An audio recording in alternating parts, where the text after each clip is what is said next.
Good morning and welcome back to our living room. What? I was asleep. I wasn't ready at all. I was like, oh, hey. Well, I'm glad you're ready, even if she's not ready. Hopefully you guys are more awake than I am. Which kind of goes to something I need to announce. I'm looking for a new co-host. So somebody who's a little more interested in what we're doing here would be very helpful. So if you think you've got what it takes. I would love to see some auditions for that. So, to see some other people working with you. Send in your audition tapes. We'd love to see them. You literally can't do worse than what we got going on here. You can't do worse than sleeping when we're supposed to be working. So, I'm awake now. Hope you've had a great week. Yes. We've had an interesting week. Yes. But we're still here. Yes, we are. Still ready to go, ready to share some stuff with you today. Going to be talking about marriage and insecurities in marriage. It happens. So I'm going to share a few things here. I know for some people this is not a struggle at all, not really an issue that I deal with. Lysandra maybe has different perspective, so she'll share some of that as we get going into the episode. But maybe that's an issue you have. So you do have certain insecurities about your marriage. And it could be things that stem from something that happened in the past or whatever else, where it's like, oh, this is kind of a trigger thing for me that I'm trying to work on, but I do have this insecurity. I have this like hair hanging off my microphone. Dog hair. It was like flapping in the wind of my breath. And I was like, what is this? That's gross. So I'm also auditioning somebody to clean I was going to say, if you even say it. Somebody do a little dusting around here, maybe a little vacuuming. I think that's a job for you. When was the last time you dusted this house? All right, I'm not going to say anything else right there because I want to. That was a good decision. There are things I want to say, but... But what? I like living. Okay. Scratch your face. Yep. That'll look good on the episode. It's okay because this is a podcast. Exactly. It's not TV. So. All right. Sorry, we ready to get into it? Yeah. Okay. Now we're going to record this. Can you pull it together? Can you pull it together? I've been together this whole time. Literally ready to go from the start. Stuff. I know, but that's because... kind of letting things slide around here. It's going to end there. I'm going to hurt you. So, that's fine because I kind of like it. Which could be next week's episode. You never know. Wait until the end of this one. We'll let you know. Oh, you guys, I'm sorry. He's a terrible person. Gather around, everybody. It's time for a family meeting. The family meeting is a show that's all about family relationships. Ours is doomed. Yeah, we're the Osterkamps. I'm Thomas, and I have to pick up the slack for my wife, Lysandra. Hello, and welcome to our family. Welcome to episode 211 of the Family Meeting Podcast. We're glad you're with us today. On today's episode, we have a good episode for you today. We are going to look at insecurities in marriage.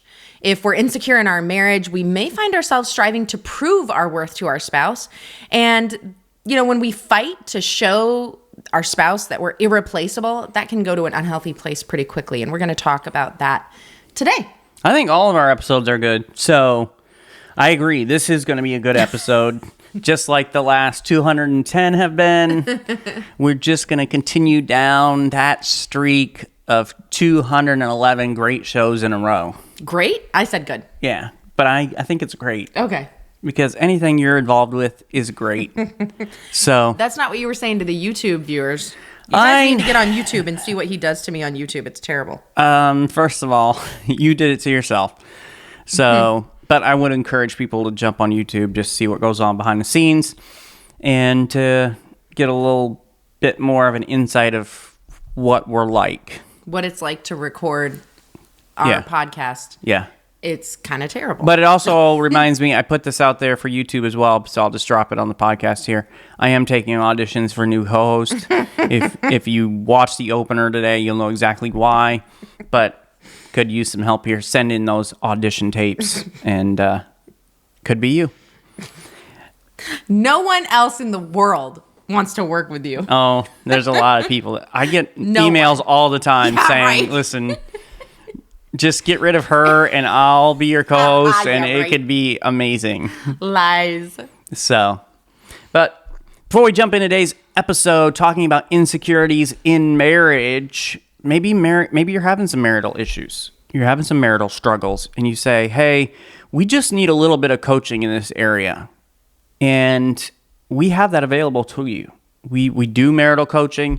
You can jump right on to our website, familymeeting.org, hit the shop button, and you'll see your options for some marital coaching there. Maybe you want to just talk some things through with Lysandra and get her perspective. Or maybe you just want to talk some things through with me and get my perspective. Or you have the option of having a conversation with both of us together. So take advantage of those opportunities. We do make ourselves available for a limited bit of coaching, limited spots with the time that we have available. So like I said, if there's something you need to work through, maybe you need a sanity check or whatever else, feel free to jump on there, familymeeting.org/shop, and you will see the options for the coaching that we have available. Okay, so getting into this episode today, I have to tell you, I thought everyone had insecurities in marriage, at least one, maybe more, until I asked Thomas what his insecurities are. And it turns out not everyone does have insecurities, but I do believe it's very normal and common for a husband or wife to be insecure about something in their marriage relationship. Thomas, you have nothing in your marriage relationship that you feel insecure about.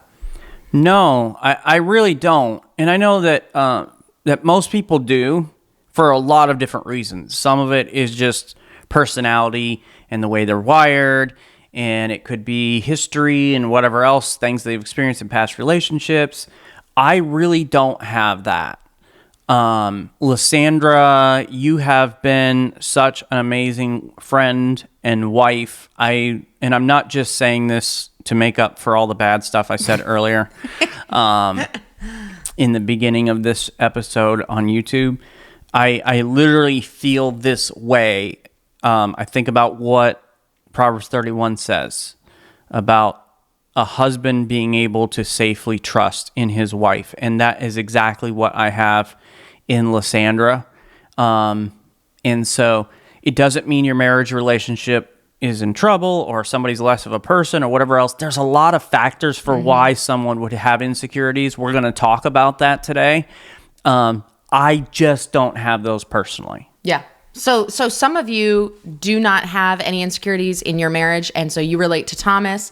And so some of the things that we're going to talk about today, you're like, okay, I don't even get this. Well, that may be even more of a reason for you to pay attention to today's episode. Totally. So that you can understand your spouse a little bit better. Yes, that insight is so invaluable for those of us who really don't know what it's like. Right. Like, I don't have that, but it gives me a little bit of insight into my relationship with Lysandra, things to watch out for, things to make sure that I'm doing, things to make sure that I'm not doing. So even if you say, well, this isn't for me because I don't deal with this. Well, chances are your spouse does in some way, shape, or form. So it'll be a help to you. Absolutely. So I'll start by sharing what my insecurity is in our relationship. We try on the family meeting to be very open and honest and transparent with you. We want to be authentic. We're not here pretending like we don't have problems. We're sharing our problems with you and hoping that you can learn from them as we are learning along the way. So for me, my insecurity in marriage is a physical insecurity. I've always had this since before we were married. Just feeling unattractive and undesirable, and it has absolutely affected our marriage relationship. Totally, yeah. Like from before we got married and on throughout.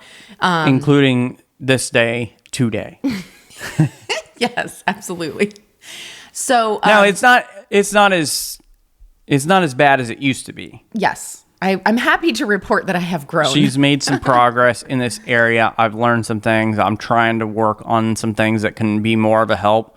But like Lysandra said, we don't have everything all figured out. We don't have the perfect relationship. We're just trying to learn and grow and share kind of our experiences and our lessons with you. That's right. So we'll talk a little bit more, and I'll share a little bit more of kind of my journey with this as we get down into that specific topic, because we're going to go through and talk about different areas where people can feel insecure in their marriage, and the damage that it can cause and what it can do to a relationship, and how to kind of overcome it and get through it. But there are a lot of areas that people can become insecure in their marriage. And we're going to talk about some of those today. And the first one we're going to mention is fear of abandonment. And this is a big one where people can feel insecure. This can be a husband or a wife, just worrying that their spouse might leave them or find someone else. And what this does when you have this fear of abandonment is it leads to clinginess, smothering, over dependent like behaviors where you're always paranoid and worried about what they're doing. And so this fear of abandonment is a big insecurity that people can have in their marriage, and it can really affect the marriage. Well, and a lot of this has to do with past experiences that they've had, whether that's growing up as a child and they've been abandoned, have had a parent leave them, or whatever else. In the culture that we live in, the society we live in today, it is becoming increasingly rare for a child to be raised in home with both of their biological parents. And so for whatever the reasons are, you have people who have this feeling of abandonment one way or another. And so they carry that into current relationships. Like, hey, my mom left for whatever reason. I feel like anybody could leave me. So what's to keep my spouse, what's to keep my boyfriend, my girlfriend from leaving me? Or it could be past relationship experience as well. Like you've been married to this person, or you've dated this person for a really long time. You gave them your heart, you gave them your trust. And then for whatever reason, they've ended things, they've walked away, they cheated on you, whatever it is. Now coming into your current relationship, you carry that fear with you because you've experienced it. You know what that pain and everything else feels like. It's not an illogical fear because it happened. Not at all. So it's not like you can say, "Oh, it's ridiculous for you to be afraid of that. I would never do that to you." But somebody else who they really truly believed would never do that to them did. Yeah. So that's not very much of a consolation. Yeah. The fear is there. And most of us have experienced that one way, shape, or form. Whether it was a parent, whether it was a close friend of ours, whether it was somebody we were in a relationship or whatever else, we have experienced that form of abandonment of somebody we love, we care about, we trust has left us. And then so people carry that into current relationship. Yep. So very, very real insecurity that people can have. So sometimes insecurities are brought on by comparisons, right? And social media doesn't help this a lot. Some people really struggle with social media. And I will just say this, like, we just did a webinar on kind of guiding your kids through social media, which is a great conversation to have about your kids, and we plan to have that available as a video guide to help walk you through that process on our shop sometime soon. But there's some parents that need to, like, there's some adults that have issues with it as well. Like, there's studies. We are addicted to social media. Yeah. We are addicted to that. And a big part of social media, if we're not careful, is comparison. And I would say if you struggle in this area, it'd be good for you to limit as much as possible your social media use. But you start to compare yourself with other people, other couples, other relationship, and you have this feeling of inadequacy. And this can lead to feelings of jealousy or envy and a whole lot of other things. Well, and discontentment with your own spouse and your own relationship as well. Right, which leads to that insecurity. Like, okay, I'm on Instagram and I see all these couples who are going on dates and they're traveling on these trips and they're doing all this stuff, and we don't do anything. And so then it's like, well, maybe my relationship isn't as good as theirs. Maybe we're not as close as they are. It's not as strong as they are. And then all these insecurities start to creep in about your own relationship. And so maybe that's one of the issues that you have, is just this comparison, and you really just struggle with that. Yeah. Another thing that can be a part of your insecurities is negative self-perceptions. So if you have self-worth issues and you have these doubts of your own value or your contribution to the relationship, this can stem from past experiences or something somebody has said in the past. Sometimes it's just that you personally have an issue with valuing yourself, understanding your value. And when you have self-worth issues, that comes into the relationship in a big way. And you start feeling like your spouse is more valuable than you are. They're worth more in general. They're worth more in the relationship. I mean, I love it when guys get on social media and talk about how they married up and they're like so lucky to have their spouse. I think that's so beautiful. However, you know what they feel like, right? Yes, because I married up and I am one lucky lady. You are. I know. But that can be taken to an unhealthy extreme where you feel worthless and you feel like you don't deserve them, you don't deserve the relationship, and you become insecure about your own worth in the relationship. And when that happens, a lot of times then you're starting to try to prove your worth. Yeah. And you're starting to strive and scratch for that. And it can just lead to some really unhealthy things.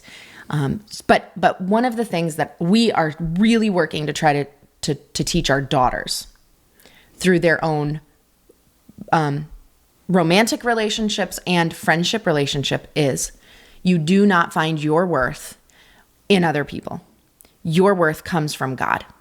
God says, I love you. You are my prized possession. You are my creation. Yeah. You are the one I died for. That is where your worth comes from. And so let me say that to you who has insecurities in your own value, in your own self-worth. God loves you and he created you, and he is not disappointed with what he created in you. And you are valuable to him, so valuable that he gave his only son, Jesus, to die for you. And he rose again, offering you eternal life. But that's how valuable you are to God. So understand that your worth does not come from what your spouse thinks or what kind of a part you play in your marriage. Your worth comes from Jesus Christ, and get that from him. Well, and one of the areas where we have seen this feeling of maybe doubting your own value or your self-worth is in the stay-at-home parent. Yes, absolutely. So like you're staying at home. That's one thing I was going to ask you, because I'm almost positive you have dealt with this yourself earlier on, because you were staying home with the girls, not specifically in a work situation, contributing financially to the family.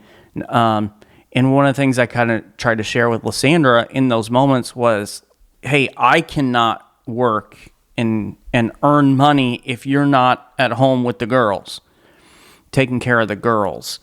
And I tried to offset that, but you want to kind of share with our listeners, because we do have stay-at-home parents who listen to our podcast, kind of what your experience, your feelings with that, and maybe some things that help you overcome that. Obviously, we've kind of flipped now, where Lysandra is the breadwinner in our home. She makes a lot more money than I do, and so that has kind of come around full circle. But share kind of your feelings and journey with that with our listeners. Yeah, there were times when it was very, very difficult, and I did feel less than because I was a stay-at-home mom.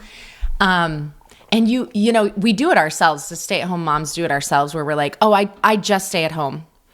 I'm just a mom. I'm just a mom.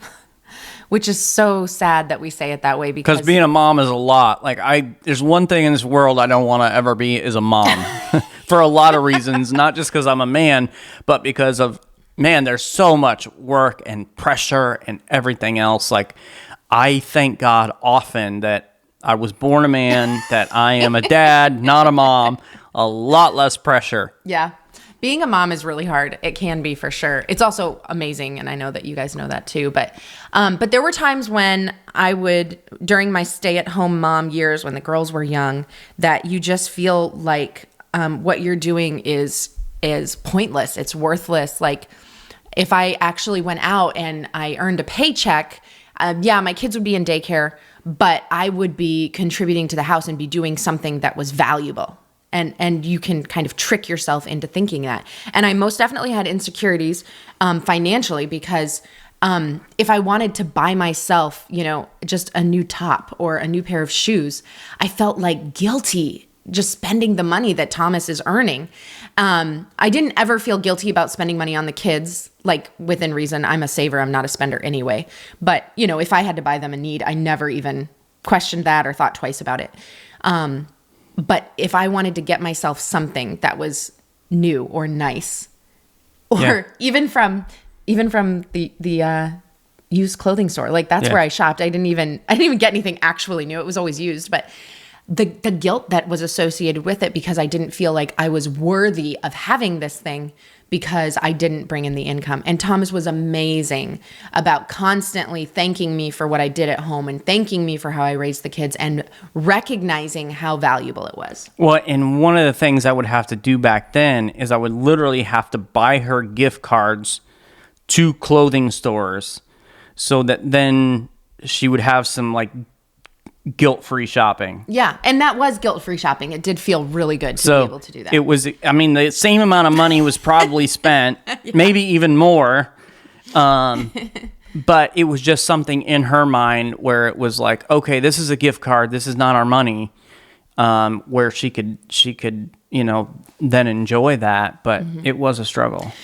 So one of the things that helped me the most during that period of insecurity was when Thomas, he did some figuring. I don't know if it was a post you had seen or some sort of a research or whatever, but he brought this home to me and he showed me, like it was typed out, how many hours and how many dollars would be spent on the housekeeping that I did, the cooking that I did, the grocery shopping that I did, the childcare that I provided. Yeah. And so he added that up and he put a dollar monetary value on what I did at home. That helped me a lot because it didn't feel like it was important until I saw that translated into like dollar bills. Bills, y'all. The bad thing was then she was always asking me for a raise because she knew she was worth way more than I was giving her. So I just wanted my salary to be doubled. Of course, double zero is still zero. Exactly. And now the tables have turned and Thomas is my employee in my painting business. Yeah. And I pay him zero. Yep. And I don't know, babe. Maybe soon I'll double it, but we'll see how your work is this week. Yeah, we'll see. But there's stay-at-home moms that struggle with that. But there's stay-at-home dads and husbands as well, where for a lot of different reasons. Sometimes it's because the wife has such an amazing career that it doesn't make sense for her to quit her job and stay at home, and she's very passionate about that, which is great. We support women who are very talented, use their abilities and their passions and those sorts of things. Yep. What works for one family isn't necessarily what another family should do. You have to do what's right for your family in this area. But sometimes it's guys who they've had accidents, they've had injuries and other things that have happened where they literally cannot work anymore. And so then they're struggling with that feeling as well. And so it's not necessarily just a stay-at-home mom thing. There's a lot of different reasons why a man or a woman would have those feelings. And I think that those feelings are going to be a lot more powerful for a man who has to stay at home because it is so countercultural. And it is very tough, but understand that what you're doing, raising your children, is valuable and it is worth a lot. And I want to go on a quick rabbit trail here. And Okay. I won't take too long. Let's chase it. Let's chase this rabbit down. If you are a working mom, do not shame your friends who are stay-at-home moms. If you are a stay-at-home mom, do not shame your working mom friends. Okay. Yeah. I have been counseling women on this.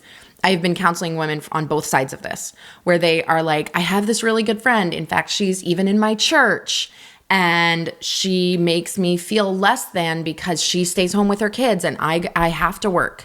I don't have a choice. I have to work. And vice versa. I've heard the exact same thing in reverse, where it's the mom who works and the stay-at-home mom is saying like, you know, wow, well, if you were home with your kids more, or vice versa, you know. And so anyway, I just want to encourage all of you moms, like, let's have each other's back. Let's uplift, let's support. Don't be the reason that another woman is insecure about her worth. Don't be that, okay? You're going to find reasons that they are succeeding and uplift them for what they're doing. Yeah, and I'm going to add just to the rabbit trail just a little bit and say Okay. we all of us, man, woman, child, we all need to become better cheerleaders. Yeah. And stop with the picking at and dissecting what everybody else is doing in their family, their relationship. Hey, let's just support and encourage each other, because it's tough. No matter what your situation is, you're always questioning things, whether you're doing the right thing, whether you're spending enough time with your kids, you're earning enough money, whatever. So there's enough negativity out there. Let's just be people who encourage each other. Yeah, and that's why we are called Family Meeting Community. We are a community of parents, of spouses trying to encourage one another and uplift one another. And that's what we want to be. So let's get back to these insecurities, coming back from the rabbit trail here. Another issue might have to do with communication anxiety.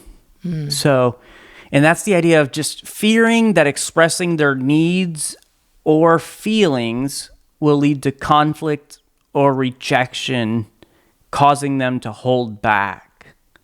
And so they've got these insecurities about being able to just communicate. Yeah. Being vulnerable With their spouse. And we literally just had an issue, a couple weeks ago, where Lysandra had some things she needed to share with me.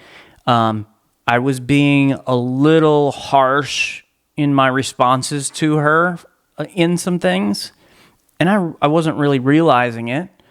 Wasn't doing it on purpose, wasn't trying to be mean or anything else.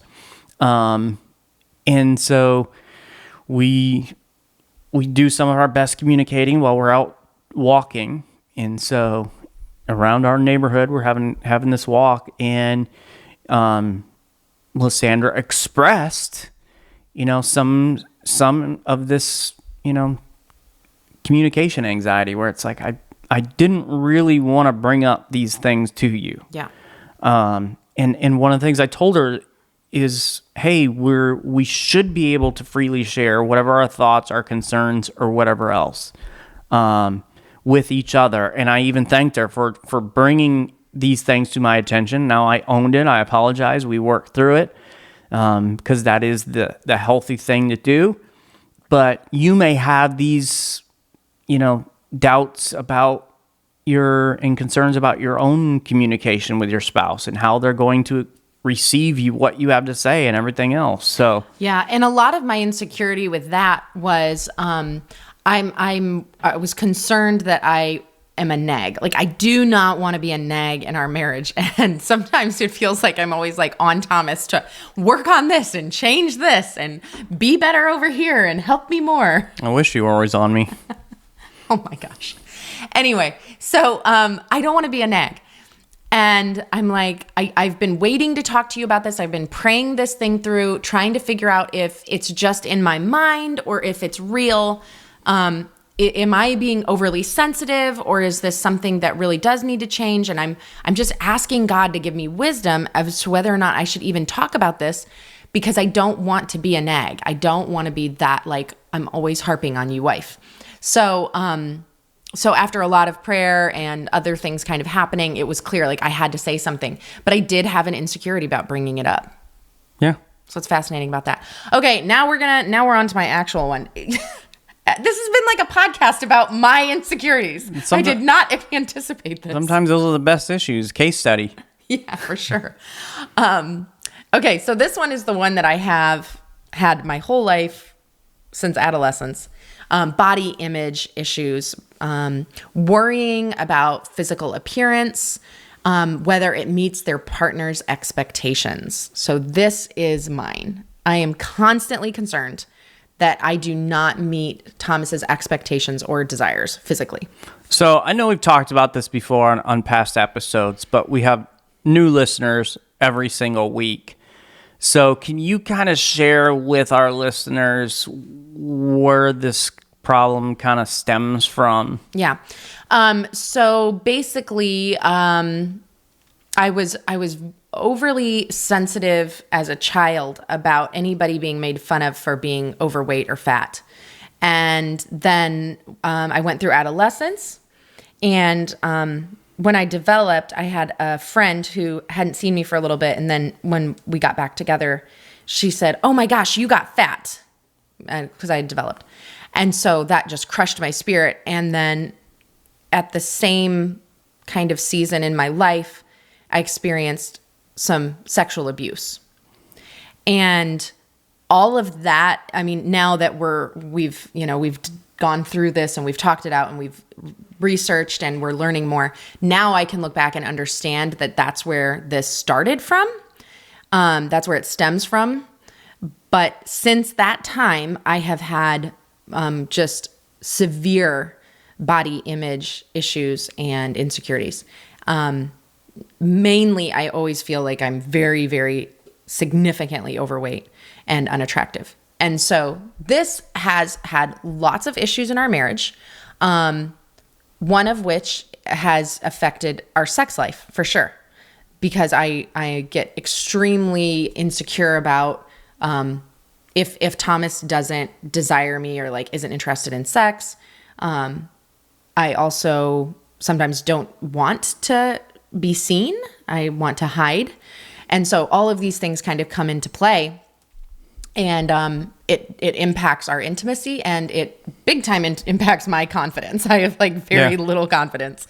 And so I don't talk about it all the time. We talk about it on the podcast, and Thomas understands, but I try not to portray that on a regular basis either. Well, and this goes back to what we were saying back at the beginning of the episode, is maybe you don't really struggle with insecurities, but understanding how your spouse deals with insecurities, what the insecurities are that they have, helps you be able to speak into it to try as best as you can to calm and eradicate those insecurities. Mm-hmm. I pray for the day that Lysandra can find just freedom and victory over these insecurities.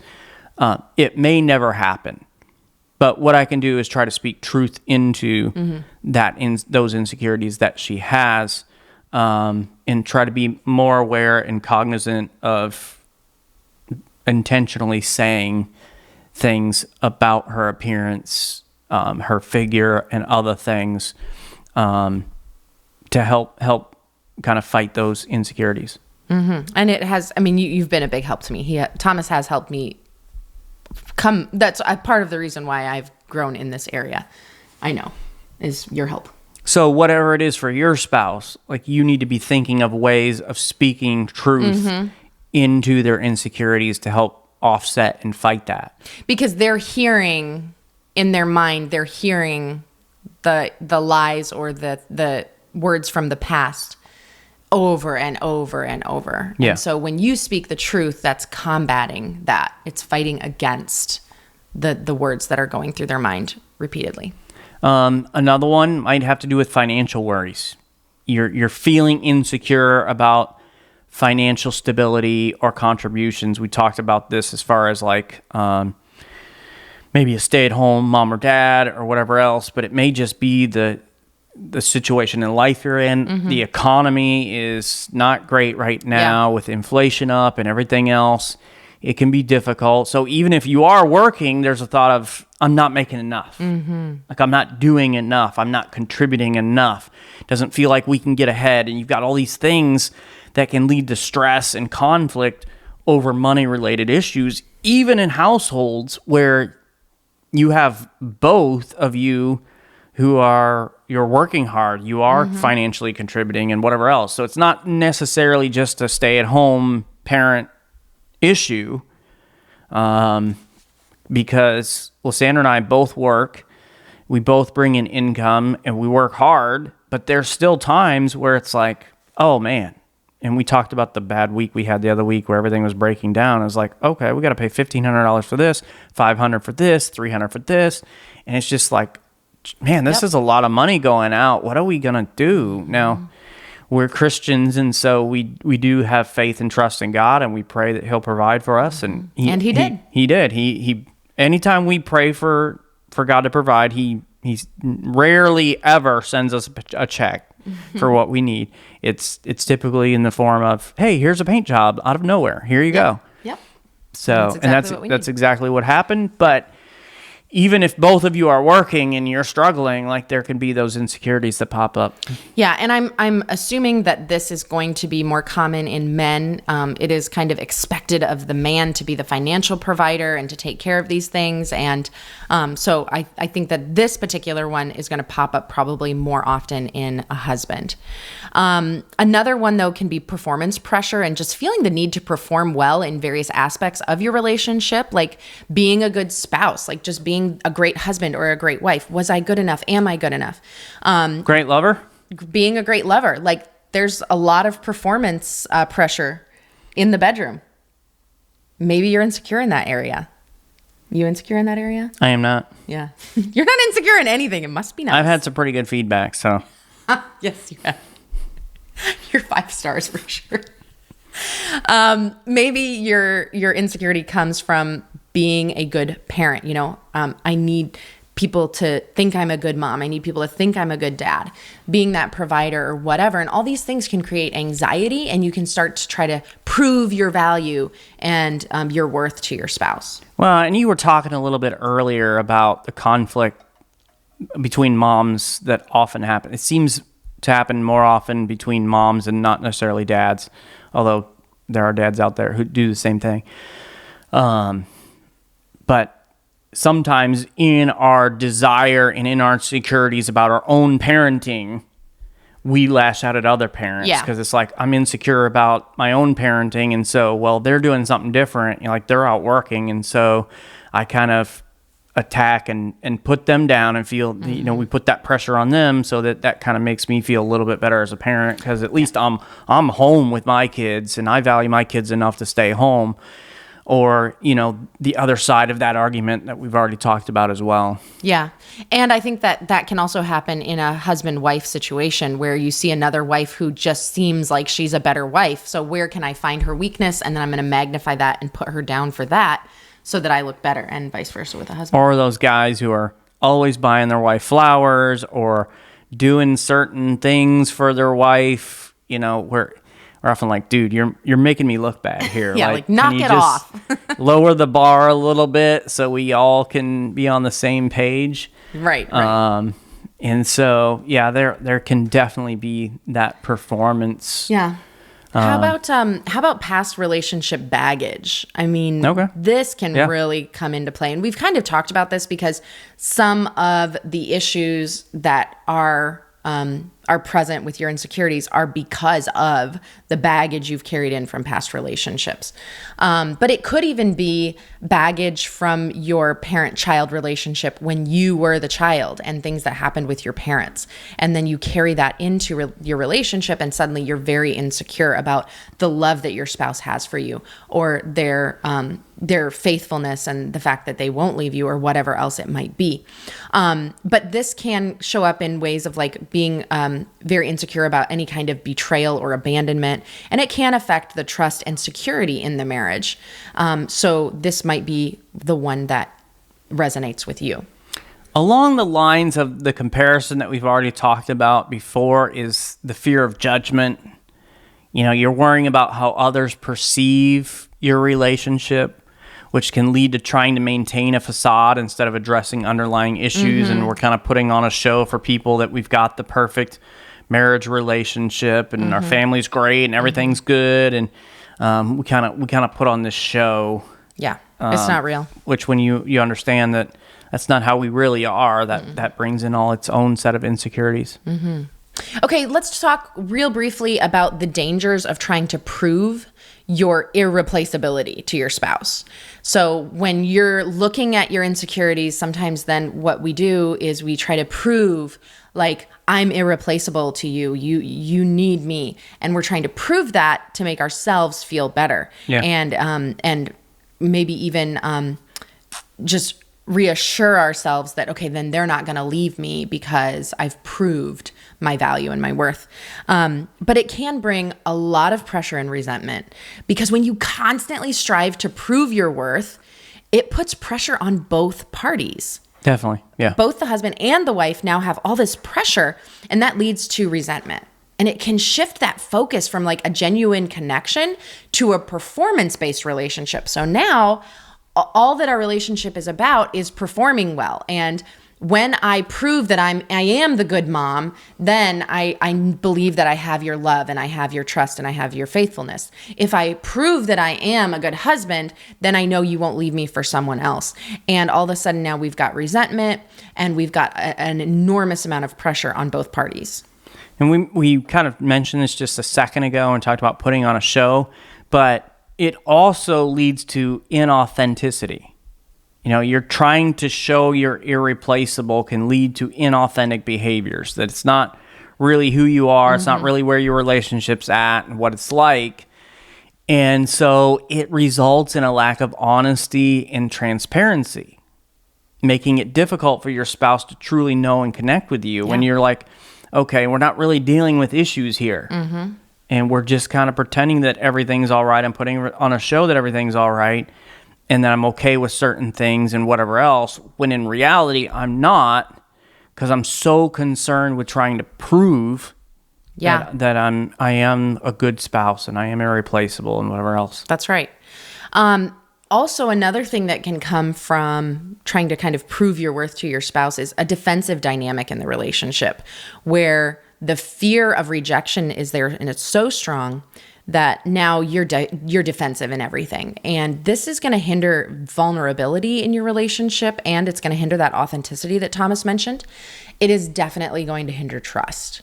You're defensive all the time. Yeah. So if your insecurity is, say, finances, and you feel like you're not bringing in enough money and you're not good enough financially, then when your spouse says, oh, I wanted to go and pick up the groceries, but there wasn't enough money in the account. And then all of a sudden you come back with this big defensive reaction. What are you trying to say? What do you mean? Well, what have you done? Why didn't you go get money? Why haven't you gone out and got a second job? You know, and all this stuff that can come up from that defensive dynamic that is created from that fear of rejection. Well, you just scared me a little bit. You okay? Yeah. I was like, what'd I do? Yeah. Well, watch yourself. People just got a view of what Lysandra's really like behind the scenes there. Authentic Lysandra. It can also lead to neglecting self-worth. Focusing on external validation can prevent you from developing a healthy sense of self-worth. And it is important for us to have that. And you notice one of the key words there is healthy. And there are... And one of the things we try to teach our girls is that true confidence comes from within, not from trying to impress anybody else. Now, and we're talking about a marriage relationship, so not trying to impress your partner. And we try to teach our girls this about their relationships with guys that they're involved with. My oldest daughter has a boyfriend, and so one of the things we're trying to instill in her is her own self-worth, not having anything to do with him or what she may do for him. Like, it comes from within. But if all we're doing is putting on this show and trying to get that external validation, we're not really doing the inner things that need to be done. That's right. All right. And then it can definitely lead to codependency. And this is the need to prove that you are irreplaceable. And the only way that you feel like you are worthy is when your spouse makes you feel worthy. Therefore, your spouse feels overly responsible for your happiness. Yeah. And this is not healthy at all. And this can undermine the independence that each of you should have in a healthy relationship. You should have that independent where you can feel your worth from the Lord, not from your spouse. It is not Thomas's full responsibility to make me happy. I know that he wants to, he desires to make me happy, which is awesome, but it is not his responsibility. My joy comes from God and my worth comes from God. So codependency kind of comes into play here in deep seated insecurities. It also leads to a lack of intimacy. Definitely. And we're not just talking about sex here, but we're talking about that closeness. True intimacy requires authentic vulnerability. And if you're more focused on proving your worth, it can create emotional distance between both of you, making it a lot harder to connect on a deeper level. And we're not necessarily just talking about sex, but it will impact your sex life. Well, totally. If you're not emotionally intimate, then it becomes increasingly more difficult to have that physical intimacy. That's right. And insecurities, whether it is in your physical appearance or your financial worth or your worth as a person or whatever, all of that comes into the bedroom. Yeah. So generally, if you're having problems in the bedroom, that's a symptom that is not your problem. So when you are focused on proving your own value, it's going to distract from addressing the actual underlying relationship issues. So you've got to work on the foundation of the relationship rather than just your individual insecurities, because most spouses do have insecurities. So that means in a typical marriage, both the husband and the wife are going to have these insecurities that they're dealing with. And if both of them are so focused on their own insecurities and proving their own worth to the other, neither are working on the relationship. Neither are trying to communicate, to connect, to build on what you already have for your relationship. You're just focused on your own problems. Right. And that is really dangerous. Yeah, you've got to get to the heart of the issue. So that's one of the things we kind of want to close out this episode with, is some ways for you to deal with your insecurities in your marriage. Yeah. And the first one of the most important ones, and most conferences that we go to speak at, we talk about the need for open communication. You've got to learn to communicate with each other. You've got to learn to communicate openly. It's exactly the thing I reminded of Lysandra on our walk the other day when she was a little hesitant about sharing what she was feeling and what she was thinking and what was happening. You've got to have that open relationship. You ought to be able to freely talk about what's going on. And you've got to understand the importance of discussing insecurities openly with your partner. And for some of you, this is going to be a bigger struggle than others, where it's just so hard because of your pride and because of whatever else, and because you're scared of how you're going to be perceived and received and the reaction. There's a lot of different reasons why it's going to be difficult for you. But you've got to get to that place where you can openly talk about it.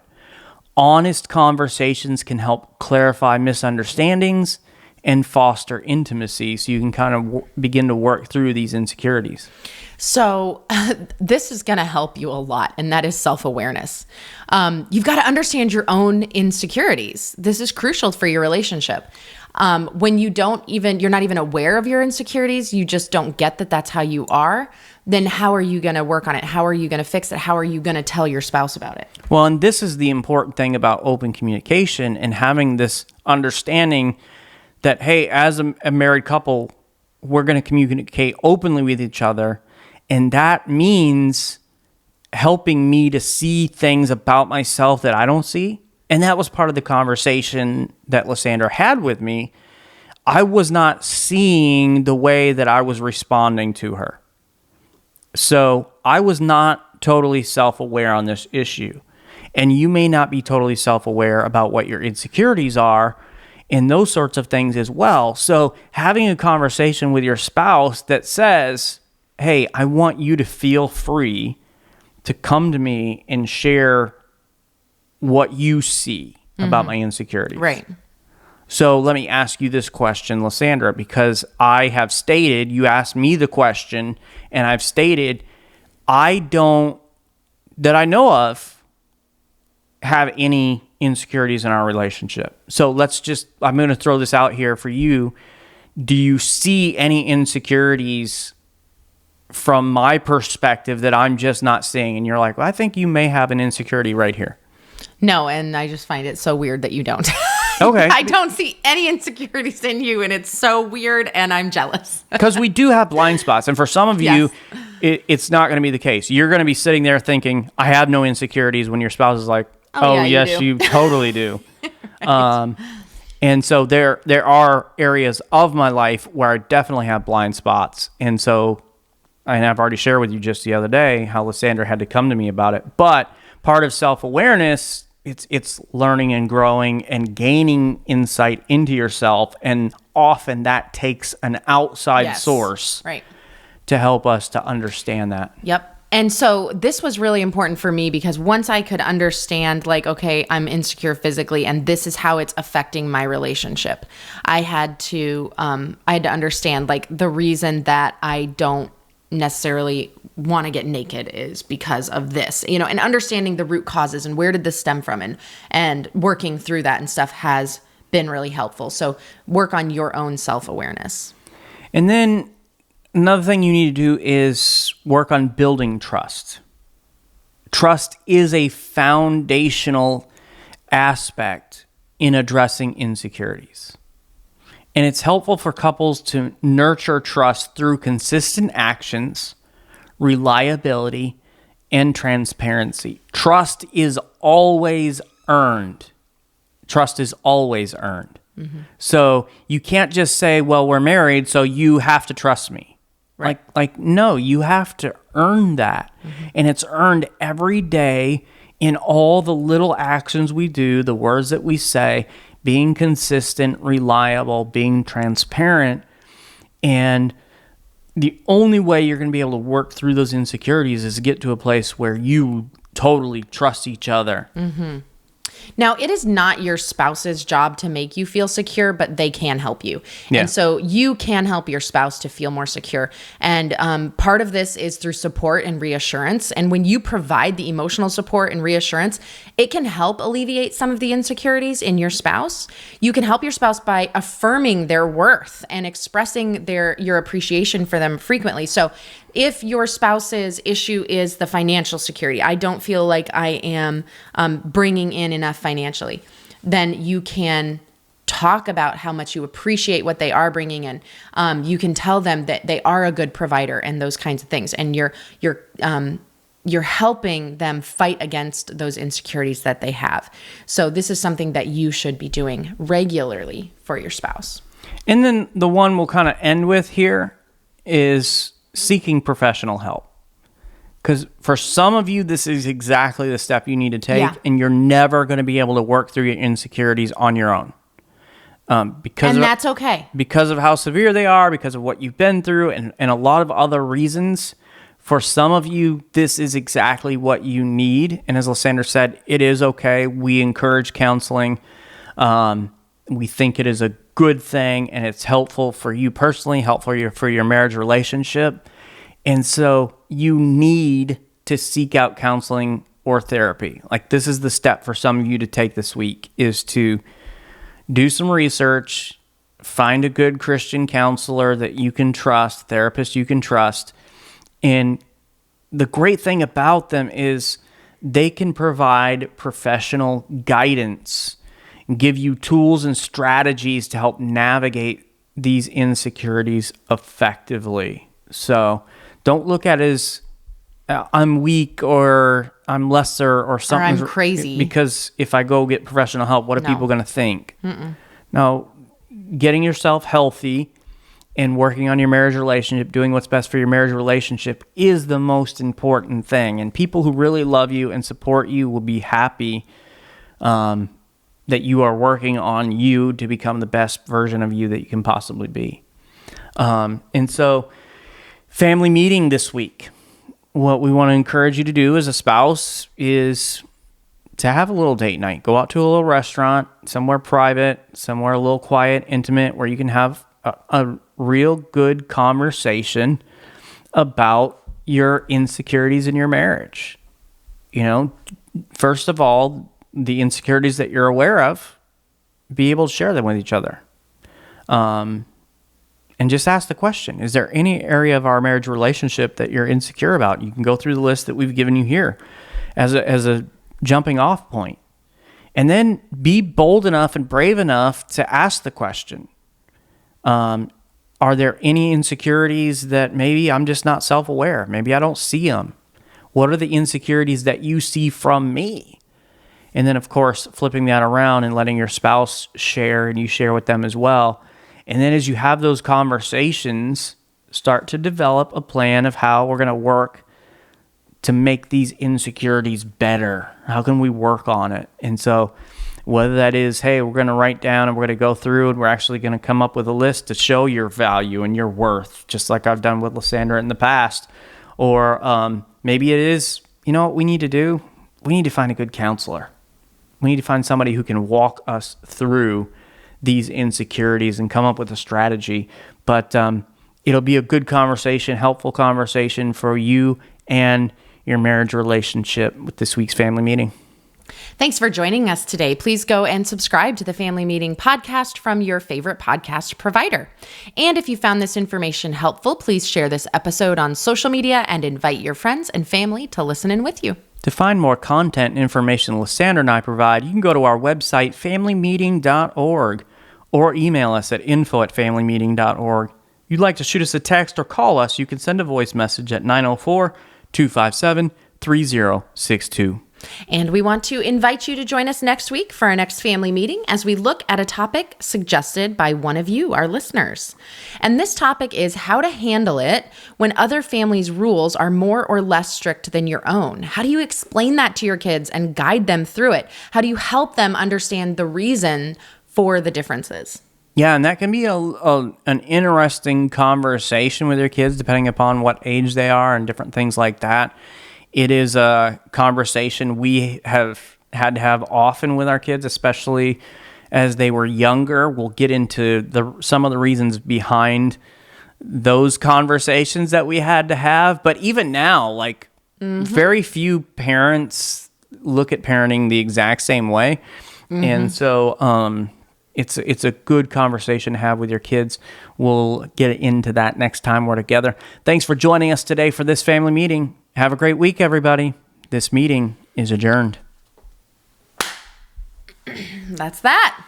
Yeah, so what are your insecurities, for your marriage relationship? You want to just drop them in the comments there. Be a little open, be a little vulnerable. Start a healthy conversation there with our community. We'd love to hear from you. Maybe you are like Thomas and you need to put on there that you have 0 insecurities. And then we'll see if your spouse replies with, oh yeah, what about? Or if they agree with your perception of yourself. But even if you don't have those insecurities yourself, understanding how your spouse thinks and feels goes a long way in you helping to be able to reassure them. As Lysandra said, you're not responsible for them getting over those things, but we can do a lot to help them on their journey to find that healthy self-worth that they need. So we'll have that conversation there in the comments. Thanks for joining us this week. We'll see you next time. Bye-bye.